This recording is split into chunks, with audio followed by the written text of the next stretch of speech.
Hello everyone. Have you ever think about how your body actually works? It's when it's grow up, starting to grow up, like when you were baby, your body was different, and when you start to grow up day by day, your body starts to changing in your teenager time and your adulthood, and why the weather changes. Have you ever seen that there is a total properly a different vegetation in summer, in rainy season, in winter, etc. And why the sky changes color, like at the daytime it's blue and at the night time it's black, and there's stars and moon at the night time and there's sun at the daytime. So why this is happening? So let's help you to know about this deeply in a deeply manner, so that you can learn the science in a simple, clear, and actually in a fun way. So which makes you help to learn the science that in a way that which not makes you it feel seems like a boring, but it will makes you feel like that it's really interesting. So now let's begin. Hi, hello everyone. Welcome to Creative Science. Your learning partner for understanding science and its relative concepts easily and in a deeply manner. So not only will you going to learn the science just in an easy way, but you will also going to learn the science in a deeply manner. So which going to make it learn the way that you actually learn it in a deeply manner, like how deep it is, what's the real meaning of this in a simple manner. So now let's start the concept of our science. So I'm your science teacher and I will going to help you to learn the science in an easy and deeply manner. So let's start. Today's topic is our cell structure. Now, what is cell? Have you ever think about what is our things all around us made up of, like living beings? जैसे कि आपने देखा होगा कि plants आपके around हैं, आपके around living thing जितने भी हैं, ह्यूमंस हैं, एनिमल्स हैं, बर्ड्स हैं, ये किस चीज़ के बने हैं? ये बने हैं सेल के। अब देखो किसी भी चीज़ की, जब देखो मान लो हमारा घर बनता है ईंटों से, एक एक ईंट करके हमारे एक वॉल बनती है, और इन वॉल्स को जोड़ के हमारा एक घर बनता है। वैसे ही हमारा इन ईंटों की आप मान लो ये जो ईंटें हैं हमारे घर की, एक एक जो ईंट है वो एक सेल है, और जो सेल है उन सभी सेल को जोड़ के हमारा टिश्यू बनता है, और उस टिश्यू को जोड़ के हमारा ऑर्गन बनता है, और ऑर्गन से हमारी पूरी बॉडी का ऑर्गन सिस्टम बनता है, और ऑर्गन सिस्टम से हमारी पूरी बॉडी बनती है। तो सेल क्या है? एक basic unit of cell. It is the basic unit of cell. Basic आपको पता ही होगा, जो बेस करता है, जो जिस चीज़ की बुनियाद होती है। तो मैंने आपको जैसे कि बताया कि हमारे एक एक ईंटों को जोड़ के हमारा घर बनता है, वैसे ही जो सेल है वो एक बेसिक यूनिट ऑफ लाइफ है। जैसे ईंट हमारे घर की एक बेसिक यूनिट है, अगर ईंटों के बिना हमारा घर तो नहीं बन पाएगा। ये तो कईयों में पत्थर के घर बनते हैं, कईयों में ईंटों के बनते हैं, लेकिन है तो किसी न किसी की एक बेस की ज़रूरत तो है हमें ना। तो वैसे ही उस ईंटों और पत्थर की जगह पे हमारे जो बॉडी बनती है वो एक सेल से बनती है, इसलिए हम इसको क्या बोलते हैं? It is a the basic unit of life. तो जितने भी लिविंग ऑर्गेनिजम्स हैं, every living organisms like from छोटे से छोटे माइक्रो ऑर्गेनिजम्स ही क्यों नहीं होंगे, उनसे लेके लिविंग, और सबसे ऊंचे पर हमारा कौन सा आता है? सबसे अपर इसमें आता है हमारे जो फूड चेन में, वो होता है ह्यूमन। तो सबसे छोटे माइक्रो ऑर्गेनिज्म से लेके, जिसमें बैक्टीरिया वगैरह आते हैं, वहाँ से लेके ह्यूमंस तक, ये जो हैं हम सब के सब सेल से बने हैं। We are all made up of cells. But what is inside a cell? तो हमें कभी सोचा है कि सेल के अंदर आखिर होता क्या है? मैंने आपको जैसे बताया कि जैसे ईंटों को जोड़ के घर बनता है, वैसे सेल को जोड़ के टिश्यू बनता है, और उसी टिश्यू से हमारा पूरा ऑर्गन सिस्टम बनता है। तो क्या आपने सोचा है कि उस सेल के अंदर क्या होता है? अभी हमें पता है कि ईंटें जो बनी हैं वो मिट्टी वगैरह को जोड़ के, उसको पका के, भट्टी में पका के, तब जाके वो ईंट हमारी बनी है। वैसे ही सेल भी तो किसी चीज़ का बना ही होगा। So now let's find out. अब देखना, सेल हैज़ 3 मेन पार्ट्स। ठीक है, सेल के हमारे 3 मेन पार्ट्स हैं, आपने इन्हीं चीज़ों से याद रखना है। डायग्राम में देखो, जैसे कि फर्स्ट ऑफ ऑल हमारा आता है सेल मेम्ब्रेन। अब याद रखना, अब जैसे हमारी बॉडी की प्रोटेक्शन के लिए स्किन है, हमारे घर की प्रोटेक्शन के लिए हमने डिस्टेम्पर से उसको पेंट किया होता है, ताकि वो घर को, हमारे घर को बचा के रखे। सीमेंट जो होता है वो सेल मेम्ब्रेन का काम करता है। उसके अंदर कोई भी, बाद में हम उसको डिस्टेम्पर कर लेते हैं तो भी वो भी आगे हमारा मेम्ब्रेन का काम करता है। जैसे उसमें क्या करता है वो, कि वो किसी भी हमारे घर को धूप से, पानी से बचा के रखता है, लाइक इन रेनी सीजन। तो वैसे ही सेल मेम्ब्रेन है, ये क्या करता है, it is acts like a protective boundary. नाम से पता लग रहा है कि ये एक बाउंड्री का काम करता है जो उसको प्रोटेक्शन प्रोवाइड करता है। ठीक है, सेल को एक प्रोटेक्शन प्रोवाइड करेगा।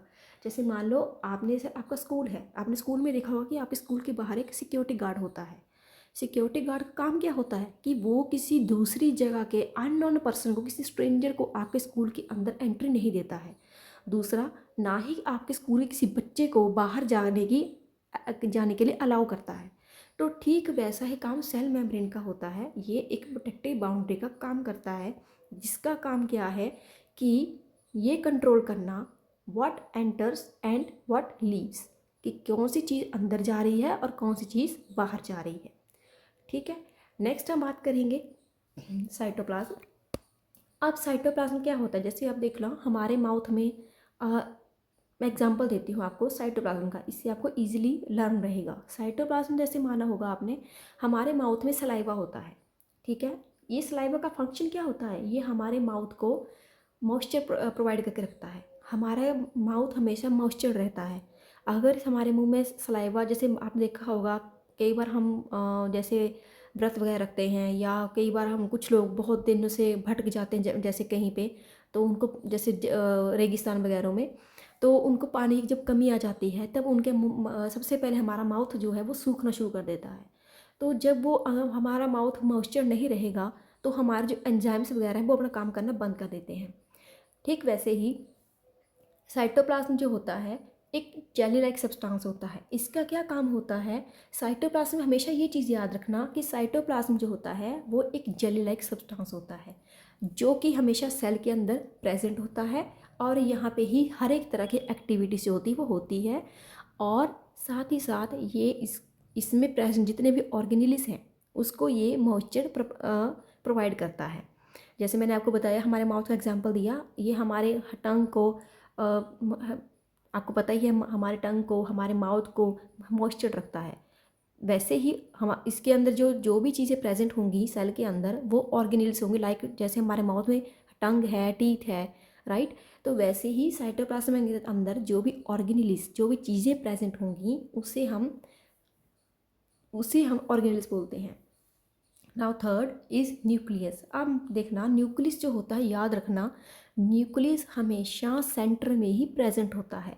और न्यूक्लियस का क्या फंक्शन होता है कि यही एक चीज़ है जो सारी हर एक चीज़ को कंट्रोल करती है, मतलब यही ऑर्डर प्रोवाइड करता है। जैसे हमारी बॉडी में, ह्यूमन बॉडी में या एनिमल्स वगैरह में जो भी हैं उनमें आता है ब्रेन। ठीक है, उनमें ब्रेन आता है, और साथ में जैसे आपके स्कूल के प्रिंसिपल होंगे, ठीक है, जैसे जो वो कहेंगे, जो वो रूल बनाएंगे वही फाइनल होगा। वो हमारे स्कूल को कंट्रोल करते हैं कि क्या हमारे स्कूल में क्या ऐड होना है और क्या नहीं। उससे भी अगर आपको अच्छा एग्जांपल दूं तो जैसे हमारे इंडिया के जो हमारे प्राइम मिनिस्टर हैं, ये हमारे न्यूक्लियस का काम कर रहे हैं, ये कंट्रोल सेंटर हैं। ये कंट्रोल करते हैं हमारे इंडिया के कौन से रूल्स नए बनेंगे, कौन से नहीं। तो वैसे ही न्यूक्लियस का फंक्शन होता है। ये क्या करता है कि ये it is the control centre of the cell which contains genetic material. इसमें क्या प्रेजेंट होता है, इसमें जेनेटिक मटेरियल प्रेजेंट होता है। जेनेटिक मटेरियल क्या होता है, जेनेटिक मटेरियल जो होता है इसमें जीन्स प्रेजेंट होते हैं। जीन्स का क्या काम होता है कि ये डिसाइड करता है कि हमारी आँखों का कौन सा कलर होगा, हमारे हेयर्स का कौन सा कलर होगा, हेयर्स का टेक्सचर कैसा होगा, या तो ये करली होंगे, या कि स्ट्रेट होंगे, कि सिल्की होंगे, कि थोड़े रफ होंगे।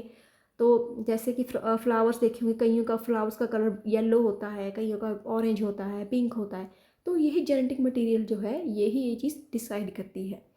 तो आपने डायग्राम में अच्छे से देखा होगा, ये डायग्राम है, इसमें साफ बताया गया है कि सेल मेम्ब्रेन है, साइटोप्लाज्म है, और साथ में न्यूक्लियस है। तो थिंक ऑफ ए, अब मैंने आपको जैसे बताया था कि इजीली मैं आपको समझा रही हूँ कि सेल के आप एक स्कूल की तरह मान के चलो। प्रिंसिपल है वो न्यूक्लियस का काम कर रहा है, जैसे मैंने आपको बताया, जैसे हमारे बॉडी में हमारा ब्रेन। क्लासरूम जो है वो ऑर्गेनेलिस है, ठीक है। और जो बाउंड्री जैसे कि हमारी बॉडी में क्लासरूम, हमारे बॉडी में जो ऑर्गेनेलिस होंगे, जैसे कि हमारे हैंड्स हैं, हमारे पैर हैं, हमारी आर्म्स हैं, लाइक हमारा नेक है, स्टमक है, ये सारी चीज़ें क्या है, ऑर्गेन्स हैं। तो ये हमारे, ये मान लो ऑर्गेनेलिस हैं। उसके बाद बाउंड्री वॉल्स हैं, बाउंड्री वॉल्स सेल मेम्ब्रेन है, ठीक है, स्कूल की बात कर रही हूँ। और बॉडी पे अगर देखा जाए तो हमारी बाउंड्री वॉल क्या है, हमारी स्किन है जो हमें प्रोटेक्शन कर रही है, तो ये सेल मेम्ब्रेन का काम कर रही है। नेक्स्ट इज हमारी आती है सेल्स। आगे जो होते हैं वो दो टाइप के होते हैं, जिसको आपने अच्छे से याद रखना है कि सेल्स हमेशा दो टाइप के होते हैं। नंबर 1 आएगा प्रोकैरियोटिक सेल्स। आपने प्रो का मतलब पता ही होगा, प्रो का मतलब होता है जो भी सीख रहा है, जो भी सिंपल है, जो न्यू है, जिसको अभी ज़्यादा, जिसमें गुण नहीं है, जिसको अभी ज़्यादा टैलेंट नहीं है, ठीक है। तो वैसे ही प्रोकैरियोटिक सेल का मतलब होता है, आप नाम से पता कर लो, प्रो मतलब सिंपल, कैरियोटिक मीन्स न्यूक्लियस, ठीक है, कैरियन मीन्स न्यूक्लियस। तो आपने क्या करना है, प्रोकैरियोटिक सेल्स, इससे नाम से आप पता कर लेना, आपको सीधा आपने क्या लिखना है, it is simple which has no nucleus, ठीक है। फॉर एग्जाम्पल बैक्टीरिया, बैक्टीरिया में ना तो कोई न्यूक्लियस होता है और ये बहुत ही ज़्यादा सिंपल होता है। सेकंड हमारा आता है, और ये प्रोकैरियोटिक जो होता है ये प्रिमिटिव होते हैं, मतलब सबसे पहले अगर हमारे अर्थ में कोई जीव आया था तो वो प्रोकैरियोटिक बैक्टीरिया आए थे, मतलब उनमें न्यूक्लियस भी नहीं था, ना ही कोई सेल मेम्ब्रेन था, बल्कि वो बिल्कुल ही सिंपल काइंड के बैक्टीरिया थे। इसलिए हम प्रिमिटिव का मतलब होता है, जैसे कि आपको पता होगा कि हम कहते हैं हमारे पूर्वज जो हैं वो मंकीज़ है, सॉरी गोरिल्लास वगैरह हैं, चिंपैंजीज हैं, लाइक है ना। तो वैसे ही एप्स वगैरह हैं, तो वैसे ही ये जो है प्रिमिटिव का मतलब होता है हमारे पूर्वज जो हमसे पहले आए हैं। तो प्रिमिटिव जो है सबसे पहले प्रोकैरियोटिक वो थे बैक्टीरिया, इसीलिए हम इसको क्या बोलते हैं, प्रोकैरियोटिक। प्रो मीन्स सिंपल, और जो पहले आया था, और karyotic means, karyon means nucleus, ठीक है। तो ये सिंपल आएगा, ये होंगे प्रिमिटिव होंगे और इनमें न्यूक्लियस नहीं होगा। दूसरा हमारा आता है यूकैरियोटिक सेल्स।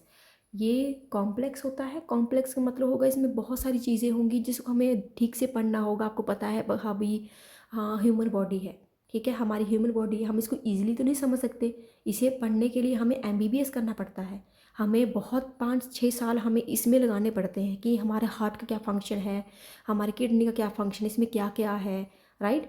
तो वैसे ही इसको हम बोलते हैं कॉम्प्लेक्स। तो वैसे ही यूकैरियोटिक का मतलब था यू मतलब होता है जो बाद में आया, और जो एडवांस्ड है जिसमें चीज़ें ज़्यादा हैं, तो वो कॉम्प्लेक्स होगा। और इसमें क्या प्रेजेंट होगा, इसमें न्यूक्लियस प्रेजेंट होगा, ठीक है। Eu means advanced, carrier means with nucleus. तो ये कैसे होगा, लाइक फॉर एग्जाम्पल ह्यूमन्स।